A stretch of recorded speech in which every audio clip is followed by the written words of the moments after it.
got it done in under 90 days, and I'm confident, but only with a Conservative majority, we can get that delivered by that January deadline. But it's not as if it's a boon. I think because they also wonderful understand. Brexit brought to you by the Tories. People just Adam, want to get it out of the way. I'm sorry, but I disagree with you on this. I think, first of all, whether people voted Remain or Leave, the vast majority of people recognise we had a referendum. And they want to see that delivered. I think, and it is important democratically we do that. I think they also, and what I've seen over the last few weeks, is people do support the withdrawal agreement that Boris Johnson has secured and want to see that done so that we can, yes, move on to that domestic agenda and the things we want to do for our country domestically as well.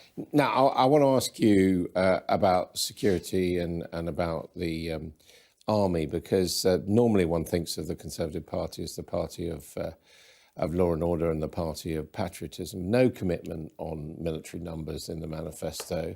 And again, we've got this slightly spurious number, about 20,000 extra police. Well, we do want to recruit 20,000 police. We've already started that recruitment process. Mr Johnson goes around and talks as if they're already there. No, he said we want to recruit 20,000 police. We're recruiting just over about 6,000 in year one. We've started that process. And actually on the armed forces, we've said, you know, at the moment, we want to ensure that we keep our forces where they are. In fact, we're actually recruiting for the army at the moment. So we are going to continue to ensure that our armed forces do have what they need. Reports in the paper yesterday going down to 60,000. Well, and I think you'll see that the Defence Secretary has already said that is just factually inaccurate. We're keeping our numbers where they are, and in fact, at the moment, are recruiting into the army.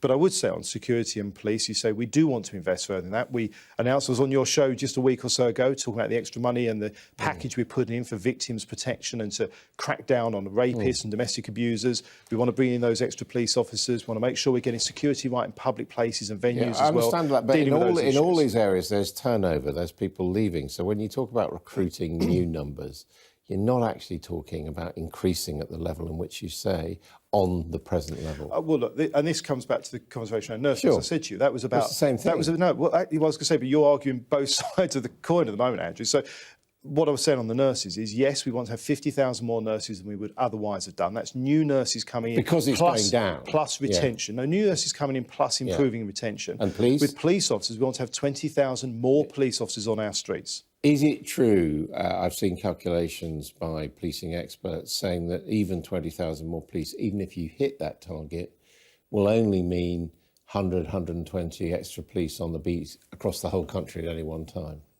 Well, not necessarily. That depends on how they're deployed and where they're used, and obviously the patterns of employment through their patterns of deployment. It will be that figure. Well, not necessarily. I mean, it really does depend on what individual chief constables decide to do, and also exactly how they're used. So I'll be very upfront about this. When I talk about frontline police officers, I equally include in that the people who are sitting on a computer protecting children from sexual abuse imagery work, and actually